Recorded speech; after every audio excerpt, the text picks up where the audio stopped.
1974లో ప్రారంభించిన Uday Omni hospital 50 ఏళ్ల స్వర్ణోత్సవ వేడుకలను అబిడ్స్ రాయల్టన్ హోటల్లో ఘనంగా జరుపుకుంది. ఈ వేడుకల్లో ప్రముఖ వైద్యులు, ఆరోగ్య సంరక్షణ నిపుణులతో సహా 350 మంది విశిష్ట అతిథులు హాజరయ్యారు. మొదటగా జ్యోతి ప్రజ్వలనతో సాంస్కృతిక నృత్యంతో వేడుకలు ప్రారంభమయ్యాయి. ఈ సందర్భంగా ఉదయ్ ఓమ్ని హాస్పిటల్ వ్యవస్థాపకుడు డాక్టర్ వేద్ ప్రకాష్ మాట్లాడుతూ 1974లో అందుబాటులో ఉండే అధిక నాణ్యత ఆర్థోపెడిక్ కేర్ ను అందించాలనే లక్ష్యంతో స్థాపించిన ఉదయ్ క్లినిక్ నేడు ఈ స్థాయికి చేరిందన్నారు. ప్రతి పేషెంట్ కు మెరుగైన వైద్యంతో పాటు అతని సంరక్షణకు అధిక ప్రాధాన్యత ఇచ్చినట్లు పేర్కొన్నారు. Hospital director, science surgery chief doctor Raghavadatt Mulukutla మాట్లాడుతూ ఆసుపత్రిలో ఇన్నోవేషన్, మెడికల్ ఎక్సలెన్సీపై ప్రత్యేక దృష్టి పెట్టామన్నారు. ఉదయ్ ఓమ్నిలో పేషెంట్లకు అధునాతన వైద్యాన్ని అందిస్తూ వారి ఆరోగ్యం మెరుగుపడేలా కృషి చేస్తున్నామన్నారు. Chief joint specialist consultant doctor Uday Prakash మాట్లాడుతూ Uday Omni hospital orthopaedic care లో జాయింట్ రీప్లేస్మెంట్ సర్జరీలో ట్రయల్ బ్లేజర్ గా ముందుందన్నారు. అత్యంత ప్రత్యేకమైన సంరక్షణను అందించడంలో ఆసుపత్రి ఖ్యాతి దేశవ్యాప్తంగా పేరు తెచ్చుకుందని పేర్కొన్నారు. ఈ సందర్భంగా 50 ఏళ్లుగా హాస్పిటల్లో సేవలు అందిస్తున్న డాక్టర్లను, సిబ్బందిని సన్మానించారు.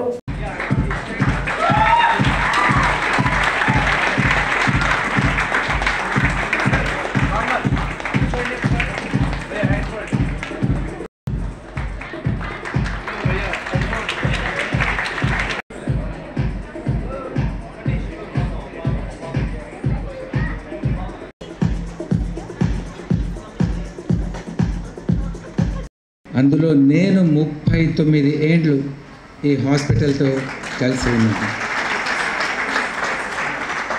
కొద్ది రోజులు, కొన్ని సంవత్సరాలు దేశంలో లేను. ఒక చిన్న విషయం నాకు గుర్తు వస్తుంది. ఈరోజు ఇప్పుడు చూస్తే సడన్గా నన్ను మాట్లాడమన్నారు. 1985లో ఉదయ్ ఓమ్ని హాస్పిటల్లో మన ఈ డాక్టర్స్ గోవింద్ లాగా, కార్తీక్ లాగా నేను కూడా చేరాను. డాక్టర్ వేద్ ప్రకాష్ గారు నాకు ఎప్పుడు ఒక టీచర్ లాగానే, more than a father, is always a teacher to me even till today. ఆ రోజుల్లో నేను మహబూబ్ నగర్ వెళ్ళేవాడిని నెలకు 2 సార్లు. హైదరాబాద్లో ప్రాక్టీస్ నేను ఎప్పుడు స్టార్ట్ చేయలేదు. మహబూబ్ నగర్లో నా ఫ్రెండ్స్ అందరూ కాకతీయ మెడికల్ కాలేజ్లో పోస్ట్ గ్రాడ్యుయేట్స్, వాళ్ళందరూ రమ్మంటే వెళ్ళేవాడిని. అది చిన్న మొక్క అయింది, అది పెద్దగా అయి, దాని వేర్లు పెద్దగా అయి కొన్ని 100 ఏండ్లు అది నిలిచింది. అదేవిధంగా మన ఉదయ్ ఓమ్ని హాస్పిటల్, దవాఖానా అంటాం, ఆసుపత్రి అంటాం తెలుగులో, 50 ఏండ్లు, తర్వాత 100 ఏండ్లు, తర్వాత 400 ఏండ్లు ఉండాలి. వేద్ ప్రకాష్ గారు, తర్వాత మేము, చారి గారు, శాస్త్రి గారు, తర్వాత ఉదయ్ ప్రకాష్, ఫ్యూచర్ డాక్టర్స్ అందరూ కలిసి ఒక కుటుంబంగా ఈ హాస్పిటల్ని ఇంకా ప్రజలకు సేవలు చేసేటట్టుగా చేయాలి. మన హాస్పిటల్ గొప్పతనం ఏమిటంటే నిజాయితీతనం. మనం తెలుసుండి ఎప్పుడూ ఒక తప్పుగా అనవసరమైన పరీక్షలు చేయడం కానీ, అనవసరమైన ఆపరేషన్స్ చేయడం కానీ, పేషెంట్లకు ఎక్కువ బిల్స్ ఇవ్వడం కానీ ఇటువంటి పనులు చేయలేదు. మన చేతనైనంత మనము పేషెంట్స్కు సహాయం చేశాం ఆర్థికంగా. మన యొక్క publications, presentations, lectures, conferences, patient satisfaction rates, అదే ఈ హాస్పిటల్ యొక్క ప్రూఫ్, దీని గొప్పతనం.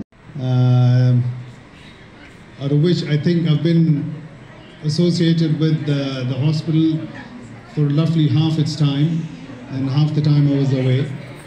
And I remember as my dad was setting up the old clinic, we used to run riot as kids. I don't know how he worked in the ground floor.